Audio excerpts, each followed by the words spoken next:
नमस्कार दोस्तों, आप सबका मेरे चैनल पर स्वागत है। आज हम सुनेंगे मुंशी प्रेमचंद द्वारा लिखी गई कहानी शांति। चलिए कहानी शुरू करते हैं। स्वर्गीय देवनाथ मेरे अभिन्न मित्रों में थे। आज भी जब उनकी याद आती है तो वह रंगरेलियां आंखों में फिर जाती हैं और कहीं एकांत में जाकर जरा देर रो लेता हूँ। हमारे और उनके बीच में 200-250 मील का अंतर था। मैं लखनऊ में था और वह दिल्ली में, लेकिन ऐसा शायद ही कोई महीना जाता हो कि हम आपस में न मिल पाते हों। वह स्वच्छंद प्रकृति के विनोद प्रिय, सहृदय, उदार और मित्रों पर प्राण देने वाले आदमी थे, जिन्होंने अपने और पराये में कभी भेद नहीं किया। संसार क्या है और यहाँ लौकिक व्यवहार का कैसे निर्वाह होता है, यह उस व्यक्ति ने कभी न जानने की चेष्टा की। उनके जीवन में ऐसे कई अवसर आए जब उन्हें आगे के लिए होशियार हो जाना चाहिए था। मित्रों ने उनकी निष्कपटता से अनुचित लाभ उठाया और कई बार उन्हें लज्जित भी होना पड़ा, लेकिन उस भले आदमी ने जीवन से कोई सबक न लेने की कसम खा ली थी। उनके व्यवहार ज्यों के त्यों रहे। जैसे भोलानाथ जिए वैसे ही भोलानाथ मरे।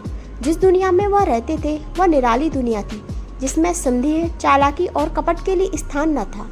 सब अपने थे, कोई गैर न था। मैंने बार बार उन्हें सचेत करना चाहा, पर इसका परिणाम आशा के विरुद्ध हुआ। मुझे कभी कभी चिंता होती थी कि उन्होंने इसे बंद न किया तो नतीजा क्या होगा, लेकिन विडंबना यह थी कि उनकी स्त्री गोपा भी कुछ उसी सांचे में ढली हुई थी। हमारी देवियों में जो एक चातुरी होती है, जो सदैव ऐसे उड़ाऊ पुरुषों की असावधानियों पर ब्रेक का काम करती है, उससे वह वंचित थी।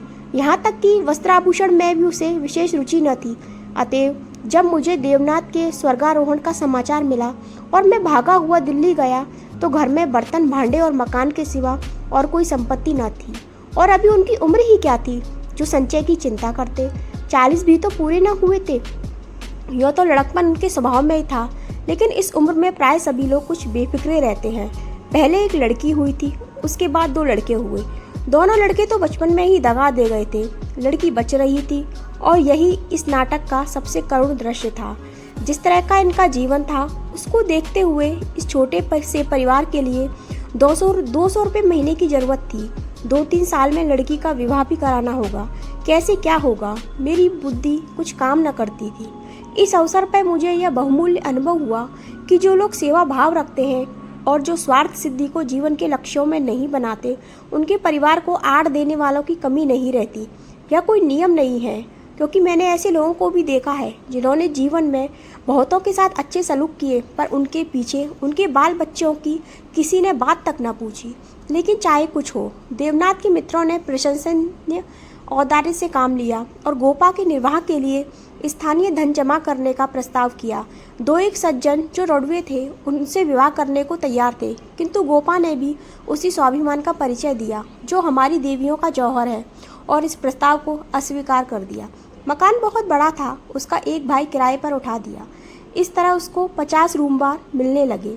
वह इतने में भी अपना निर्वाह कर लेगी। जो कुछ खर्च था वह सुन्नी की जात से था। गोपा के लिए तो जीवन में अब कोई अनुराग ही न था। इसके 1 महीने बाद मुझे कारोबार के सिलसिले में विदेश जाना पड़ा। वहाँ मेरे अनुमान से कहीं अधिक 2 साल लग गए। गोपा के पत्र बराबर जाते रहते थे, जिससे मालूम होता था वे आराम से है, कोई चिंता की बात नहीं। मुझे पीछे ज्ञात हुआ कि गोपा ने मुझसे भी गैर समझा और वास्तविक स्थिति छिपाती रही। विदेश से लौटकर मैं सीधा दिल्ली पहुंचा। द्वार पर पहुंचते ही मुझे रोना आ गया। मृत्यु की प्रतिध्वनि सी छाई हुई थी। जिस कमरे में मित्रों के जमघट रहते थे, उनके द्वार बंद थे। मकड़ियों ने चारों ओर जाले तान रखे थे। देवनाथ के साथ वह श्री लुप्त हो गई थी। पहली नज़र में तो मुझे ऐसा भ्रम हुआ कि देवनाथ द्वार पर खड़े मेरी ओर देखकर मुस्कुरा रहे हैं। मैं मिथ्यावादी नहीं हूँ और आत्मा की देहिकता में मुझे संदेह है, लेकिन उस वक्त एक बार मैं चौंक जरूर पड़ा और हृदय में एक कंपन सा उठा। लेकिन दूसरी नज़र में प्रतिमा मिट चुकी थी। द्वार खोला। गोपा के सिवा खोलने वाला ही कौन था। मैंने उसे देखकर दिल थाम लिया। उसे मेरे आने की सूचना थी और मेरे स्वागत की प्रतीक्षा में उसने नई साड़ी पहन ली थी और शायद बाल भी गुथा लिए थे। पर इन 2 वर्षों के समय ने उस पर जो आघात किए, उन्हें क्या करती। नारियों के जीवन में यह वह अवस्था है जब रूप लावण्य अपने पूरे विकास पर होता है, जब उसमें अल्लड़पन, चंचलता और अभिमान की जगह आकर्षण, माधुर्य और रसिकता आ जाती है। लेकिन गोपा का यौवन बीत चुका था। उसके मुख पर झुर्रियाँ और विषाद की रेखाएं अंकित थीं, जिन्हें उसकी प्रयत्नशील प्रसन्नता भी न मिटा सकती थी। केशों पर सफ़ेदी दौड़ी चली थी और एक अंग अंग बूढ़ा हो रहा था। मैंने करुण स्वर में पूछा, क्या तुम बीमार थी गोपा? गोपा ने आंसू पीकर कहा, नहीं तो, मुझे तो कभी सिर दर्द भी नहीं हुआ। तो तुम्हारी यह दशा है, बिल्कुल बूढ़ी हो गई हो। तो जवानी लेकर करना ही क्या, मेरी उम्र भी तो 35 के ऊपर हो गई। 35 की उम्र तो बहुत नहीं होती। हाँ, उनके लिए जो बहुत दिन जीना चाहते हैं। मैं तो चाहती हूँ कि जितना जल्द हो सके जीवन का अंत हो जाए। बस सुन्नी के ब्याह की चिंता है, इससे छुट्टी पा जाऊँ, मुझे ज़िंदगी की परवाह ना रहेगी। अब मालूम हुआ कि जो सज्जन इस मकान के किराएदार हुए थे वह थोड़े दिनों के बाद तब्दील होकर चले गए और तब से कोई दूसरा किराएदार ना आया। मेरे हृदय में बर्फी सी चुभ गई। इतने दिन इस बेचारी का निर्वाह कैसे हुआ, यह कल्पना ही दुखद थी। मैंने विरक्त मन से कहा, लेकिन तुमने मुझे सूचना क्यों नहीं दी? क्या मैं बिल्कुल गैर हूँ? गोपा ने लज्जित होकर कहा, नहीं नहीं, यह बात नहीं है। तुम्हें गैर समझूंगी तो अपना किसे समझूंगी? मैंने समझा परदेश में तुम खुद अपने झमेले में पड़े होंगे, तुम्हें क्यों सताऊं? किसी न किसी तरह दिन कट ही गए। घर में और कुछ न था तो थोड़े से गहने तो ही थे। अब सुनीता के विवाह की चिंता है। पहले मैंने सोचा था इस मकान को निकाल दूंगी, 20-22 हज़ार मिल जाएंगे, विवाह भी हो जाएगा और कुछ मेरे लिए बचा भी रहेगा। लेकिन बाद में मालूम हुआ कि मकान पहले ही रहन हो चुका है और सूद मिलाकर उस पर 20 हज़ार हो गए हैं। महाजन ने इतनी ही दया क्या कम की कि मुझे घर से निकाल न दिया। इधर से तो अब कोई आशा नहीं है। बहुत हाथ पांव जोड़ने पर संभव है महाजन से 2-2.5 हज़ार रुपये मिल जाएं। इतने में क्या होगा, इसी फिक्र में घुली जा रही हूँ। लेकिन मैं भी इतनी मतलबी हूँ ना। तुम्हें हाथ मुंह धोने को पानी नहीं दिया, ना कुछ जलपान लाई और अपना दुखड़ा ले बैठी। अब आप कपड़े उतारिए और आराम से बैठिए। कुछ खाने को लाऊं? खा लीजिए, तब बातें हों। घर पर तो सब कुशल है। मैंने कहा, मैं तो सीधे बम्बई से यहाँ आ रहा हूँ, घर कहाँ गया? गोपा ने मुझे तिरस्कार भरी आंखों से देखा, पर उस तिरस्कार की आड़ में घनिष्ठ आत्मीयता बैठी झांक रही थी। मुझे ऐसे जान पड़ा उसके मुख की झुर्रियाँ मिट गई हैं, पीछे मुख पर हल्की सी लाली दौड़ गई। उसने कहा, इसका फल यह होगा कि तुम्हारी देवी जी तुम्हें कभी यहाँ न आने देंगी। मैं किसी का गुलाम नहीं हूँ।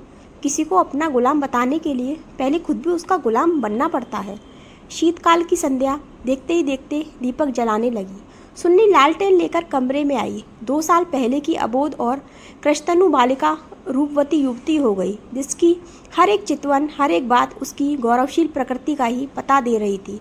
जिसे मैं गोद में उठाकर प्यार करता था, उसकी तरफ आज आंखें उठाकर न देख सका, और वह जो मेरे गले से लिपटकर प्रसन्न होती थी, आज मेरे सामने खड़ी भी ना रह सकी। जैसे मुझसे कोई वस्तु छिपाना चाहती है और जैसे मैं उस वस्तु को छिपाने का अवसर दे रहा हूँ।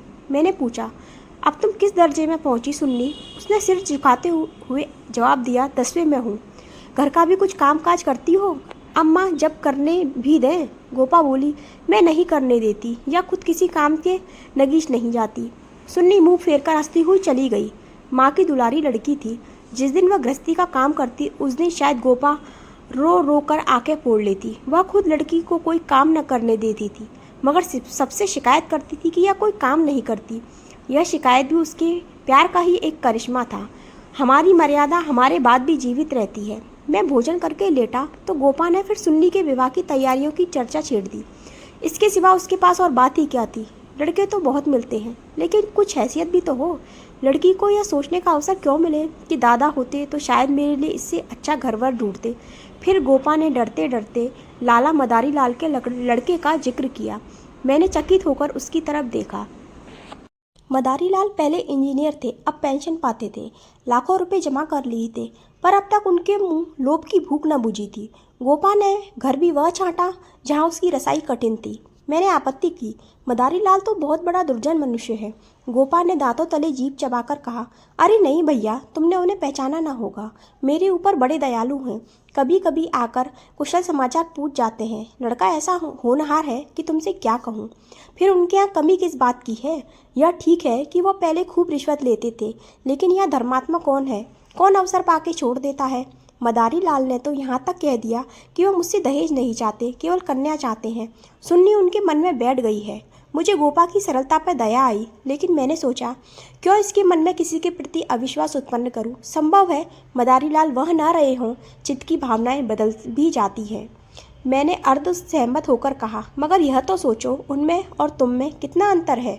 शायद अपना सर्वस्व अर्पण करके भी उनका मुंह सीधा ना कर सकूं, लेकिन गोपा के मन में बात जम गई थी।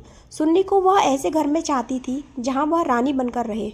दूसरे दिन प्रातःकाल मैं मदारी लाल के पास गया और उनसे मेरी जो बातचीत हुई उसने मुझे मुग्ध कर दिया। किसी समय वह लो भी रहे होंगे। इस समय तो मैंने उन्हें बहुत ही सहृदय, उदार और विनयशील पाया। बोले, भाई साहब, मैं देवनाथ जी से परिचित हूँ। आदमियों में रतन थे, उनकी लड़की मेरे घर आए, यह मेरा सौभाग्य है। आप उनकी माँ से कह दें, मदारी लाल उनसे किसी चीज़ की इच्छा नहीं रखता। ईश्वर का दिया हुआ मेरे घर में सब कुछ है। मैं उन्हें जेरबार नहीं करना चाहता। मेरे दिल का बोझ उतर गया। हम सुनी सुनाई बातों से दूसरों के संबंध में कैसी मिथ्या धारणा कर लिया करते हैं, इसका बड़ा शुभ अनुभव हुआ। मैंने आकर गोपा को बधाई दी। यह निश्चय हुआ कि गर्मियों में विवाह कर दिया जाए। ये 4 महीने गोपा ने विवाह की तैयारियों में काटे। मैं महीने में एक बार अवश्य उससे मिल आता था, पर हर बार खिन्न होकर लौटता। गोपा ने अपनी कुल मर्यादा का न जाने कितना महान आदर्श अपने सामने रख लिया था। पगली इस भ्रम में पड़ी हुई थी कि उसका उत्साह नगर में अपनी यादगार छोड़ जाएगा। यह ना जानती थी कि यहाँ ऐसे तमाशे रोज होते हैं और आए दिन भुला दिए जाते हैं। शायद वह इस संसार से यह श्रेय लेना चाहती थी कि इस गई बीती दशा में भी लुटा हुआ हाथी नौलखा का है। पग पग पर उसे देवनाथ की याद आती। वह होते तो यह काम यों ना होता, यों होता और तब रोती। मदारी लाल सज्जन है, यह सत्य है, लेकिन गोपा का अपनी कन्या के प्रति भी कुछ धर्म है। कौन उसके 10-5 लड़कियां बैठी हुई हैं, वह तो दिल खोल कर अरमान निकालेगी। सुन्नी के लिए उसने जितने गहने और जोड़े बनवाए थे, उन्हें देखकर मुझे आश्चर्य होता था। जब देखो कुछ ना कुछ सी रही है। कभी सुनारों की दुकान पर बैठी हुई है, कभी मेहमानों के आदर सत्कार का आयोजन कर रही है। मोहल्ले में ऐसा बिरला ही कोई संपन्न मनुष्य होगा जिससे उसने कुछ कर्ज न लिया हो। वह इसे फर्ज समझती थी, पर देने वाले दान समझकर देते थे। सारा मोहल्ला उसका सहायक था। सुन्नी अब मोहल्ले की लड़की थी। गोपा की इज्जत सबकी इज्जत है, और गोपा के लिए तो नींद और आराम हराम था। दर्द से सिर फटा जा रहा है। आधी रात हो गई है, मगर वो बेटी कुछ न कुछ सी रही है, या इस कोठी का धान उस कोठी कर रही है। कितनी वात्सल्य से भरी आकांक्षा थी, जो कि देखने वालों में श्रद्धा उत्पन्न कर देती थी। अकेली औरत, और वह भी आधी जान की, क्या क्या करे। जो काम दूसरों पर छोड़ देती है, उसी में कुछ न कुछ कसर रह जाती है, पर उसकी हिम्मत है कि वह किसी तरह हार नहीं मानती। पिछली बार उसकी दशा देखकर मुझसे रहा न गया। बोला, गोपा देवी, अगर मरना ही चाहती हो तो विवाह हो जाने के बाद मरो। मुझे भय है कि तुम उससे पहले ही न चल दो। गोपा का मुरझाया हुआ मुख प्रमुदित हो उठा। बोली, उसकी चिंता ना करें भैया, विधवा की आयु बहुत लंबी होती है। तुमने सुना नहीं, राण मरे न खंडर रहे। लेकिन मेरी कामना यही है कि सुन्नी का ठिकाना लगाकर मैं भी चल दूँ। अब और जीकर क्या करूँगी। सोचो, क्या करूं। अगर किसी तरह विघ्न पड़ गया तो किसकी बदनामी होगी। इन 4 महीनों में मुश्किल से घंटा भर सोती होंगी। नींद ही नहीं आती, पर मेरा चित्त प्रसन्न है। मैं मरूं या जीऊं, मुझे ये संतोष तो होगा कि सुन्नी के लिए उसका बाप जो कर सकता था वह मैंने कर दिया। मदारी लाल ने अपनी सज्जनता दिखाई तो मुझे भी अपनी नाक रखनी है। एक देवी ने आकर कहा, बहन, जरा चलकर देख लो चाशनी ठीक हो गई है या नहीं। गोपा उसके साथ चाशनी की परीक्षा करने चली गई और एक क्षण के बाद आकर बोली, जी चाहता है सिर पीट लूँ। तुमसे जरा बात करने लगी, उधर चाशनी इतनी कड़ी हो गई कि लड्डू दांतों से लड़ेंगे। किससे क्या कहूँ। मैंने चिढ़कर कहा, तुम व्यर्थ का झंझट कर रही हो। क्यों नहीं किसी हलवाई को बुलाकर मिठाइयों का ठेका दे देती। फिर तुम्हारे यहाँ मेहमान ही कितने आवेंगे जिनके लिए यह तुमार बांध रही हो। 10-5 की मिठाई उनके लिए बहुत होगी। गोपा ने व्यथित नेत्रों से मेरी ओर देखा। मेरी यह आलोचना उसे बुरी लगी। इन दिनों बात बात पर क्रोध आ जाता था। बोली, भैया, तुम ये बातें न समझोगे। तुम्हें न माँ बनने का अवसर मिला, न पत्नी बनने का। सुन्नी के पिता का कितना नाम था, कितने आदमी उनके दम से जीते थे। क्या यह तुम नहीं जानते। वह पगड़ी मेरे ही सिर तो बंधी है। तुम्हें विश्वास न आएगा, नास्तिक जो ठहरे, पर मैं तो उन्हें सदैव अपने अंदर बैठा पाती हूँ। जो कुछ कर रहे हैं वह कर रहे हैं। मैं मंद बुद्धि स्त्री भला अकेली क्या कर देती। वह मेरे सहायक है, वही मेरे प्रकाश है।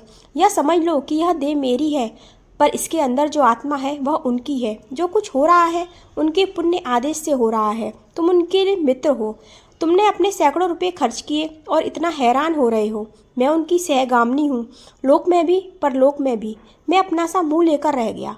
जून में विवाह हो गया। गोपा ने बहुत कुछ दिया और अपनी हैसियत से बहुत ज़्यादा, लेकिन फिर भी उसे संतोष न हुआ। आज सुन्नी के पिता होते तो न जाने क्या करते। बराबर रोती रही। जाड़ों में मैं फिर दिल्ली गया। मैंने समझा कि अब गोपा सुखी होगी। लड़की का घर और वर दोनों आदर्श हैं। गोपा के इसके सिवा और क्या चाहिए, लेकिन सुख उसके भाग्य में ही न था। अभी कपड़े भी ना उतारने पाया था कि उसने अपना दुखड़ा शुरू कर दिया। भैया, घर द्वार सब अच्छा है, सास ससुर भी अच्छे हैं, लेकिन जमाई निकम्मा निकला। सुन्नी बेचारी रो रो कर दिन काट रही है। तुम उसे देखो तो पहचान न सको, उसकी परछाई मात्र रह गई है। अभी कई दिन हुए आई हुई थी। उसकी दशा देखकर छाती पड़ती थी, जैसे जीवन में अपना पथ खो बैठी हो। न तन बदन की सुध है, न कपड़े लत्ते की। मेरी सुन्नी की दुर्गत होगी यह तो स्वप्न में भी न सोचा था। बिल्कुल गुमसुम सी हो गई है। कितना पूछा, बेटी तुमसे वह क्यों नहीं बोलता, किस बात पर नाराज है, लेकिन कुछ जवाब ही नहीं देती। बस आंखों से आंसू बहते हैं। मेरी सुन्नी कुएं में गिर गई। मैंने कहा, तुमने उसके घर वालों से पता नहीं लगाया? लगाया क्यों नहीं भैया, सब हाल मालूम हो गया। लौड़ा चाहता है कि मैं जिस राह जाऊं सुन्नी मेरी पूजा करती रहे। सुन्नी भला इसे क्यों सहने लगी? उसे तुम न जानते हो कितनी अईमानी है। वह उन स्त्रियों में नहीं जो पति को देवता समझती है और उनका व्यवहार सहती रहती है। उसने सदैव दुलार और प्यार पाया है। बाप भी उस पर जान देता था। मैं आग की पुतली समझती थी। पति मिला छैला जो आधी रात तक मारा मारा फिरता है। दोनों में क्या बात हुई यह कौन जान सकता है, लेकिन दोनों में कोई गांठ पड़ गई है। न सुन्नी की परवाह करता है, न सुन्नी उसकी परवाह करती है, मगर वह तो अपने रंग में मस्त है। सुन्नी प्राण देती है, उसके लिए सुन्नी की जगह मुन्नी है। सुन्नी के लिए उसकी उपेक्षा है और रुदन है। मैंने कहा, लेकिन तुमने सुन्नी को समझाया नहीं? उस लौंडे का क्या बिगड़ेगा, इसकी तो जिंदगी खराब हो जाएगी। गोपा की आंखों में आंसू भर आई। बोली, भैया किस दिल से समझाऊं? सुन्नी को देखकर तो मेरी छाती फटने लगती है। बस यही जी चाहता है कि इसे अपने कलेजे में ऐसे रख लूं कि इसे कोई कड़ी आंख भी देख न सके। सुन्नी फूहड़ होती, कटु भाषिणी होती, आराम तलब होती तो समझाती भी। क्या यह समझाऊं कि तेरा पति गली गली मुंह काला करता फिरता है, फिर भी तू उसकी पूजा किया कर। मैं तो खुद ही अपमान ना सह सकती। स्त्री पुरुष में विवाह की पहली शर्त यही है कि दोनों 16 आने एक दूसरे के हो जाएं। ऐसे पुरुष तो कम हैं जो स्त्री को जी भर विचलित होते देखकर शांत रह सकें, पर ऐसी स्त्रियां बहुत हैं जो पति को स्वच्छंद समझती हैं।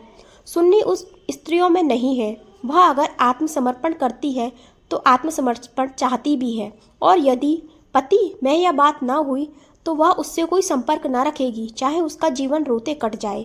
यह कहकर गोपा भीतर गई और एक सिंगारदान लाकर उसके अंदर के आभूषण दिखाती हुई बोली, सुन्नी इसे अब के यहीं छोड़ गई, इसलिए आई थी। ये वे गहने हैं जो मैंने न जाने कितने कष्ट सहकर बनवाए थे। इसके पीछे महीनों मारी मारी फिरी थी, यूँ कहो कि भीख मांगकर जमा किए थे। सुन्नी अब इनकी ओर आंख उठाकर भी नहीं देखती। पहने तो किसके लिए, सिंगार करे तो किस पर। 5 संदूक कपड़ों के दिए थे। कपड़े सीते सीते मेरी आंखें फूट गईं। यह सब कपड़े उठाती लाई।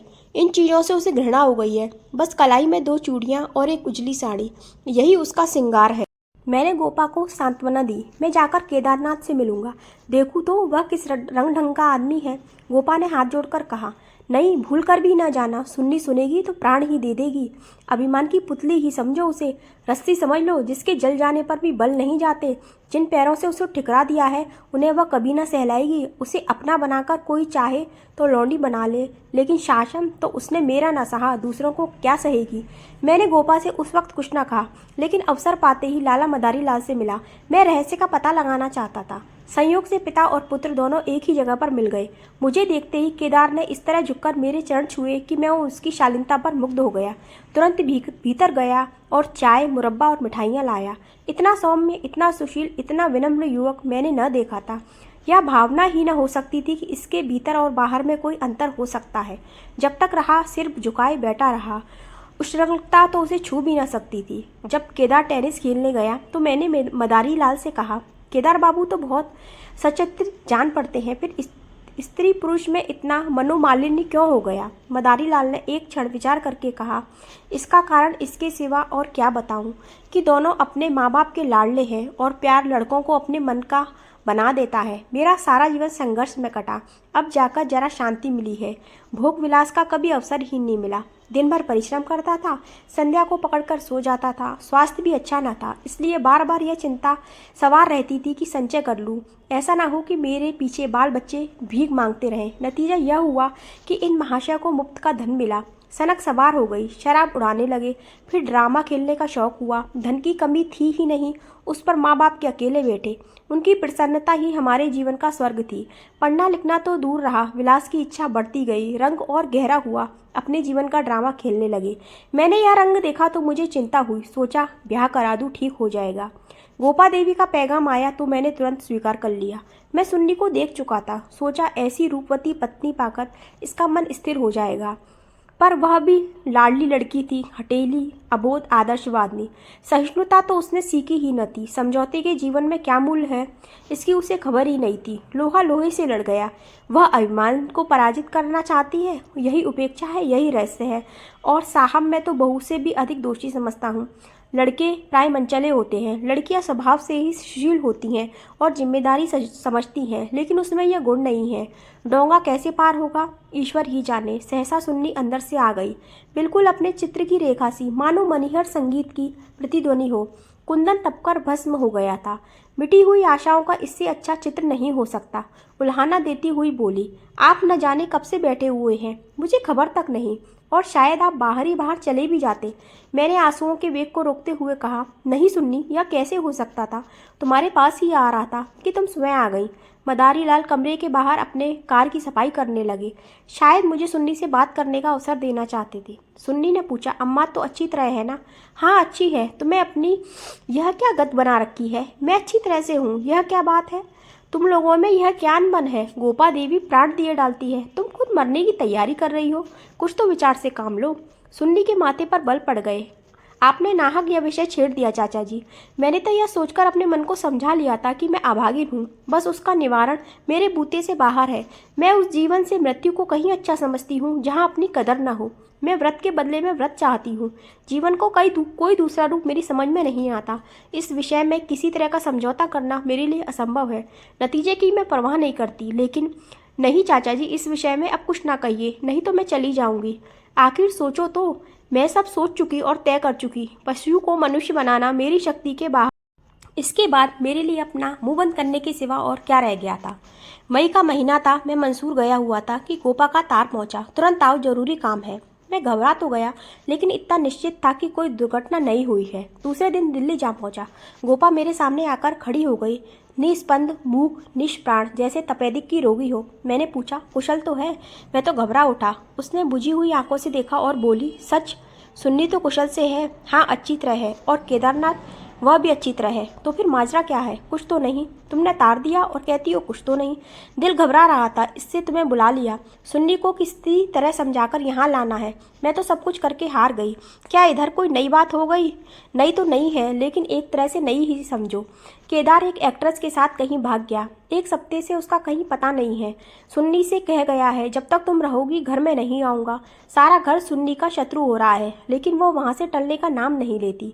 केदार अपने बाप के दस्तखत बनाकर कई हजार रुपये बैंक से ले गया है। तुम सुन्नी से मिली थी। हाँ, 3 दिन से बराबर जा रही हूँ। वह नहीं आना चाहती तो रहने क्यों नहीं देती। वहाँ घुट घुट कर मर जाएगी। मैं उन्हीं पैरों लाला मदारी लाल के घर चला, लेकिन मैं जानता था कि सुन्नी किसी तरह आएगी। मगर वहाँ पहुँचा तो देखा कोहराम मचा हुआ था। मेरा कलेजा धक से रह गया। वहाँ तो अर्थी सज रही थी। मोहल्ले के सैकड़ों आदमी जमा थे। घर में से हाय हाय की क्रदन ध्वनि आ रही थी। यह सुन्नी का शव था। मदारी लाल मुझे देखते ही मुझ में उन्मत्त की भांति लिपट गए और बोले, भाई साहब मैं तो लुट गया। लड़का भी भाग गया, बहू भी गई, जिंदगी ही गारत हो गई। मालूम हुआ कि जब से केदार गायब हो गया था, सुन्नी और भी ज़्यादा उदास रहने लगी। उसने उसी दिन अपनी चूड़ियाँ तोड़ डाली और मांग का सिंदूर पोंछ डाला था। सास ने जब आपत्ति की तो उनको अपशब्द कहे। मदारी लाल ने समझाना चाहा तो उसे भी जली कटी सुनाई। ऐसा अनुमान होता था उन्माद हो गया है। लोगों ने उससे बोलना छोड़ दिया था। आज प्रातःकाल यमुना स्नान करने गई। अंधेरा था, सारा घर सो रहा था, किसी को नहीं जगाया। जब दिन चढ़ गया और बहू घर में ना मिली तो उसकी तलाश होने लगी। दोपहर को पता चला कि यमुना गई है। लोग उधर भागे जहाँ उसकी लाश मिली। पुलिस आई, शव की परीक्षा हुई। अब आकर शव मिला है। मैं कलेजा थाम कर बैठ गया। हाय, अभी थोड़े दिन पहले जो सुंदरी पालकी पर सवार होकर आई थी, आज वह 4 कांधे जा रही है। मैं आरती के साथ हो लिया, वहाँ से लौटा तो रात के 10 बज गए थे। मेरे पाँव काँप रहे थे। मालूम नहीं यह खबर पाकर गोपा की क्या दशा होगी। प्राणांत न हो जाए, मुझे यही भय हो रहा था। सुन्नी उसकी प्राण थी, उसकी जीवन का केंद्र थी। उस दुखिया के उद्यान में यही पौधा बचा था। उसे वह हृदय रक्त से सींच सींच कर पाल रही थी। उसके वसंत का सुनहरा स्वप्न ही उसका जीवन था। उसमें कोपल निकलेंगी, फूल खिलेंगे, फल लगेंगे, चिड़िया उसकी डाली पर बैठ के अपने सुहाने राग गाएगी। किंतु आज निष्ठुर नियति ने उस जीवन सूत्र को उखाड़कर फेंक दिया और अब उसके जीवन का कोई आधार न था। वह बिंदु ही मिट गया जिस पर जीवन की सारी रेखाएं आकर एकत्र हो जाती थी। दिल को दोनों हाथों से थामे मैंने जंजीर खटखटाई। गोपा एक लालटेन लिए निकली। मैंने गोपा के मुख पर एक नए आनंद की झलक देखी। मेरी शोक मुद्रा देखकर उसने मातृ प्रेम से मेरा हाथ पकड़ लिया और बोली, आज तो तुम्हारा सारा दिन रोते ही कटा। आरती के साथ बहुत से आदमी रहे होंगे।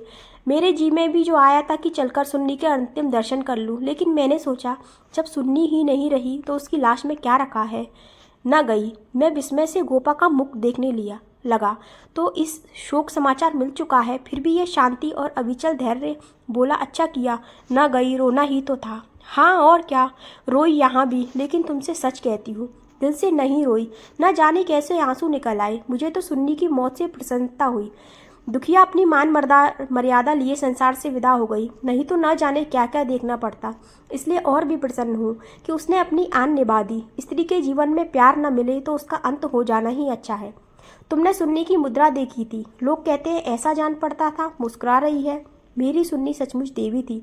भैया, आदमी इसलिए थोड़े ही जीना चाहता है कि रोता रहे। जब मालूम हो गया कि जीवन में दुख के सिवा कुछ है ही नहीं तो आदमी जीकर क्या करे, किस लिए जिए? खाने और सोने और मर जाने के लिए? मैं यह नहीं कहती कि मुझे सुन्नी की याद ना आएगी और मैं उसे याद करके रोऊंगी नहीं, लेकिन माँ शोक के आंसू ना होंगे।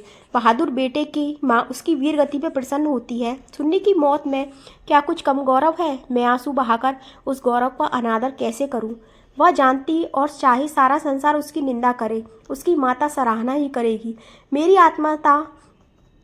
आत्मा से यह आनंद भी छीन लूँ, लेकिन अब रात ज़्यादा हो गई है। ऊपर जाकर सो रहो। मैं तुम्हारी चारपाई बिछा दी है, मगर देखो अकेले पड़े पड़े रोना नहीं। सुन्नी ने वही किया जो उसे करना चाहिए था। उसके पिता होते तो आज सुन्नी की प्रतिमा बनाकर पूछते।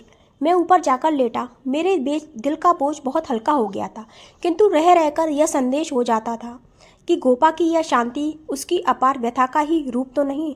तो दोस्तों, यह कहानी यही समाप्त होती है। अगर आपको यह कहानी थोड़ी सी भी अच्छी लगी है तो आप प्लीज़ मेरे चैनल को सब्सक्राइब करना ना भूलें। कहानी सुनने के लिए आपका धन्यवाद।